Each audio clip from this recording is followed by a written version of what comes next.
IKM Manning Volleyball picks up another huge road win last night, knocking off their second-ranked team in a row, knocking off Missouri Valley in 4 sets, 21-25, 25-17, 25-11, and 25-16. Anna Stengel had 15 digs and a couple of aces. Kaylee Rasmussen added 12 digs to go with it, 2 aces.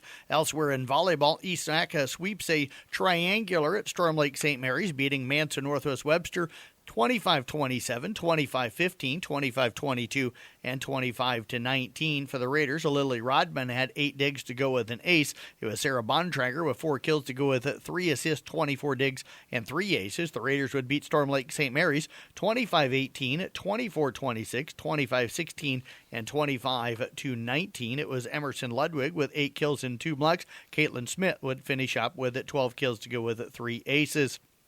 Glen Ralston falls in another 5-setter last night, losing to Cam 26-28, 28-26, 18-25, 25-21, and 15-5. Allison Snyder with 6 kills and 22 digs. McKenna Wiederin added 8 kills and 8 digs. It was Audubon falling to number 7-ranked Riverside 25-11, 25-9, and 25-13. Anna Larson with 15 assists. Harlow Miller 11 kills, 8 digs, and 2 aces. South Central Calhoun falls in a triangular last night, losing to Emmetsburg by a final of 25-9, 25-5, and 25-22. For the Titans in that matchup, Blair Schleichman had 4 kills and 3 digs. Sadie Wheelock added 5 kills and 2 blocks. The Titans would fall to Esben Mallard in 3 sets. No game scores reported last night. Olivia Weiss had 5 kills and 7 digs. Sydney Stewart finished up with 13 assists to go with 12 digs. It was Coon Rapids Bayard downing Arweva last night, winning that one in 3, 25-11, 25-9, and 25-13. For the Crusaders, it was Malia Clayberg with 24 kills and 17 digs, and Hart would finish up with 16 digs on the night. For Arweva, Mara Obrick had 3 kills and 3 digs. It was Addison Beerle finishing up with 7 assists and a block.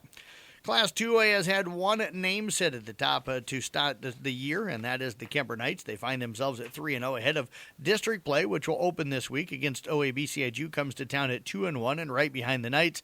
With it being Kemper's homecoming, head coach Ryan Steinkamp says the Knights just need to remain focused. Yeah, I mean, the Kemper homecoming is special, too. You know, there's a lot going on. There's a lot of people back, a lot of events and celebrations and stuff like that, too. You know, it's fantastic. And it's really great for the kids to enjoy. So to remind them, like, hey, there's a football game on Friday night, though. That's kind of the main attraction. And, you know, so make sure that we're staying focused there. A big district game to open up district play, with Bo looking to be the team to come out of Class 2A District 2. Pre-game coverage tonight with Tom Hawkamp and Mason Nealon. We'll get underway at about 6:20 tonight, 6:25 with the kickoff at 7 o'clock. Carroll Tigers found success in the run game in Week 3. This run game was a main source of offense in a 34-33 win over Humboldt. Carroll now takes on a similar-sized program in Lewis Central. Head coach Craig Rowetter says the Tigers' rushing attack starts up front. You know, our ground game was the difference, and it starts with the guys up front. There's no question about it. Our offensive line just kind of took control. The Tigers will face the Titans as their final non-district opponent. This gives them a chance to clean everything up with district play just around the corner. We'll have Nick Brinks on the broadcast there. That'll be on Kick 106.7. Pre-game coverage going to be beginning at about 6:20 with the kickoff at 7 o'clock. East Sac sits at 1-2 after non-district play. They now travel to Manson Northwest Webster to face the Cougars to open up district play. Manson also sits at 1-2 and are reigning district champions from a year ago. Last week, it was the Cougars defense that pitched in a shutout win. Head coach Eric McCullough gives his look on what his defense may bring.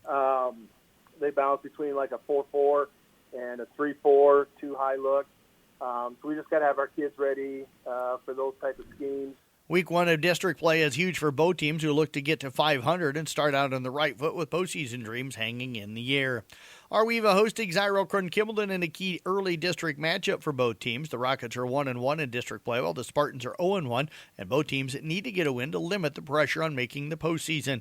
The Spartans fell to Coon Rapids Bayard last week but scored 62 points, and Rockets head coach Austin Stokes says their offense is really good. Is they got an elite quarterback in the Brabham kid. He's a great runner. The Olson kid at the tailback, and then the Kilworth kid at tight end. You know, we got to break down and be able to tackle. He says the defense has done a great job of gang tackling, but they've missed too many tackles this season that are one-on-one. Elsewhere tonight in local football, it'll be South Central Calhoun at South Hamilton, East Sac again at Manson Northwest Webster, ICAM Manning going to Woodbury Central, Audubon traveling to Cam. I'll have the broadcast with Randy Speece on 93.7 KKRL. Pregame about 6:20 with the kickoff at 7 o'clock. Glidden Ralston's at Boyer Valley, Coon Rapids Baird as well at Griswold. New Way Auto Group scoreboard show from 10 to midnight on KCIM and Kick tonight with Casey Miners, Jim Molitor, and Todd Danner. That's sports here on the CB Sports Network. I'm Jeff Blankman reporting.